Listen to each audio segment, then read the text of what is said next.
Hey y'all, thanks for checking out Euclid Mining. So today I'm going to be going over my KS0 Pro. Going to be going over some of my miner settings where I found the sweet spot for the temperature. Going to be going over the pool that I'm using, profitability, and whether it's even worth buying one of these right now. Now I did do a video on this when I first got it. Excuse me. But I was sick and I was blowing snot and coughing and sneezing, and I decided not to put that video up. So I'm redoing it today, but it kind of works out for the best because I'll be able to look at some of those numbers that I had back then and compare them to now that it's about 3 weeks later and really see where Caspa mining is going and where it is headed to. So let's hop over, take a look at some of those numbers and whether this miner is the miner that we want to buy. Now, I did look to buy this back in November. I didn't buy it. I didn't have the extra $500. I waited and they sold out. I was really disappointed. They came out with a second batch in December, which then I did buy it. It looks like now, as you can see, they are on their third batch of these and they're shipping between the 15th and now of January. So today being the 29th, they are already probably shipped out. I bought mine, like I said, in December, early December. It did ship, I would say probably shipped on the 15th of the month. So it was right when it was expected, actually on the earlier side of expectation for shipping. Let me say that the express shipping only took 1 week. It took exactly 7 days. And I thought that was really good too, because shipping from around the world typically could take longer getting through customs and everything else. It did not. It went straight through. So the shipping time was really good. And the packing of the miner in the box was nothing less than professional. It had the foam all the way around it. The power supply and the miner were separated by more foam. There was packing on top and the bottom. Truly professional. Thank you, IceRiver. It was just the experience was very easy to do, and would look forward to doing one again. Overall, very happy with IceRiver and the miner. If we look at some of the pools to use, let's talk about that first. F2 pool, I decided not to use them. Hum pool, I've never used, and I looked at them, but I really didn't like the layout. And caspapool.org, I didn't use them either in the past, but when I looked at their layout, how clean it was and how simple it was, I decided to use them for my mining. In the past, for my mining, I used Hero Miners for my GPU mining back when I was GPU mining this. But for now, for this mining, I am using caspapool.org, and I am very happy with them. If we look at the network difficulty, you can see over here that pretty much getting into Caspa mining at any point was a bad idea because it's just continually gone up, up, up, up. Originally, when I was GPU mining this, I mined it for about 2 months straight with both of my rigs. I had two 8-card rigs, so 16 cards mining this for about 2 months. So I got a pretty good bag, and I'm very happy with what I have now. Looking towards the future, but I still wanted to increase it. And since I can't GPU mine it, the next best I can do is to buy one of these miners. Now, my pockets aren't deep enough to buy some of the bigger miners for Caspa mining. You know, secondhand markets, they're looking at $8,000, $10,000, $15,000, $20,000, $25,000 for some of these miners, and it's just completely out of my price range. So unfortunately, I won't ever really be able to get one of those, but I could afford one of these, and I am glad I do have one of these. I did watch the network difficulty kind of level out right around in here, and I was very happy to start to see that for a couple days, just sort of petering out, and hopefully it wasn't going to keep increasing, and then it just zipped right back on up, so that was a little disappointing. Again, the difficulty just does not end on this. Hopefully the miner that I have lasts long enough to earn enough as they introduce more efficient miners into Caspa mining. Hopefully they're not as fast as the last several batches that came out with the larger miners, and yeah, hopefully they focus on other coins right now, and they leave this one alone so I can make a few bucks. Maybe, probably not. If we look at the price over here, we can see the Caspa is at about 10 cents. Caspa about 3 months out right here. As you can see, it was around a nickel, and it is up at around 10 cents right now. So it has doubled in the past 3 months, and it has been going sideways for quite a little bit now. So you can't really complain. It did come up top and it dropped down up here at around 14 cents, 13 cents, and it's dropped down to about 10 cents, and it's been going sideways ever since, so that's not that bad. But even if we take those numbers and we put in the $503 that I spent for this miner, that means I should have gotten about 47, let's round it up and say about 4,800 Caspa.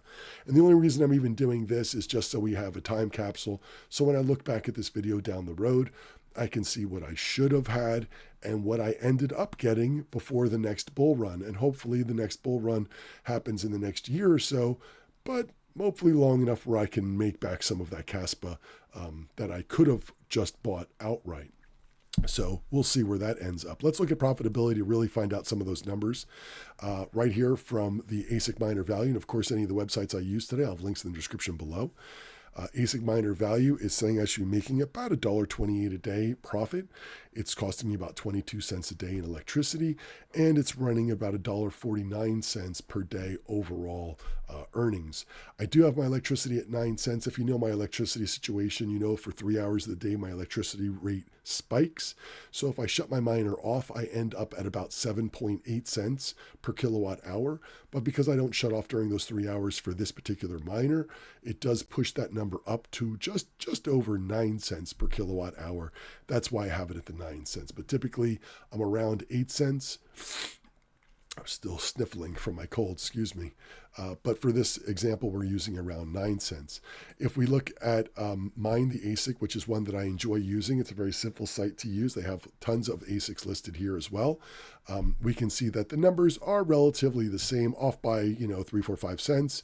The electricity cost is accurate on there as well. I do have 9 cents here. Now, if we go ahead and flip this over, let's look at Mine the ASIC. Now, this is going to be from the 10th of January, and here we are on the 29th.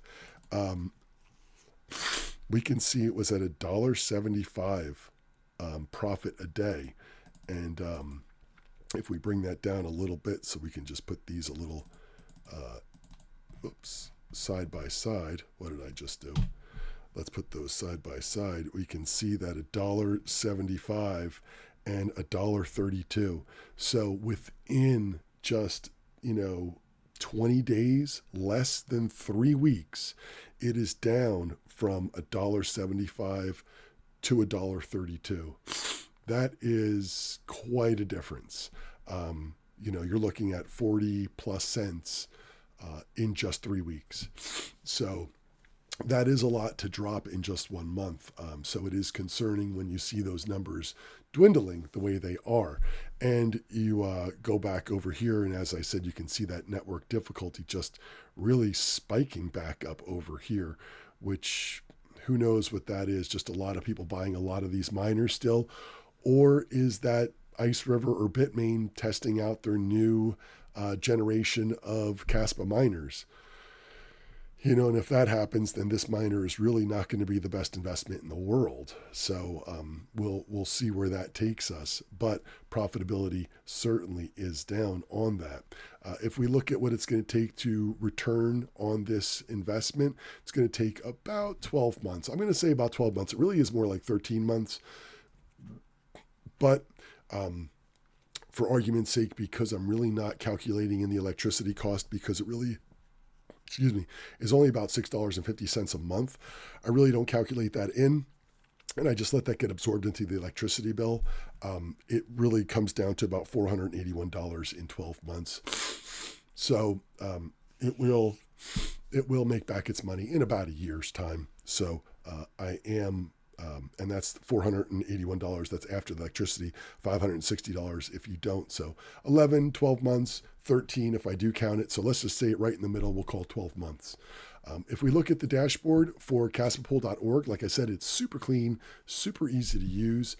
You can see my unpaid balance right here, 73%. It has the minimum payout is 50 Caspa. That is the minimum. You can adjust this, but only up. 50 is the lowest. So I have mine set at 50. You can see the hash rate over 30-minute, 3-hour, and 24-hour. If you look at your earnings from 1 hour, 12 hours, and 24 hours, 1 week and 1 month.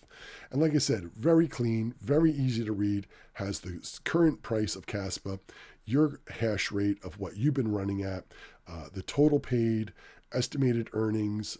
Like I said, everything is quick, simple, and all right here. Really like this pool, and I'm glad I chose this one.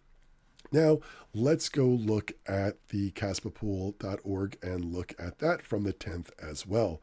Right now, I'm only pulling about 15.25 CASPA per day.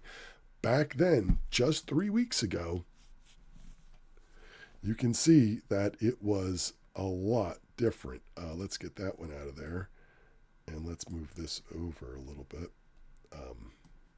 so we can see it.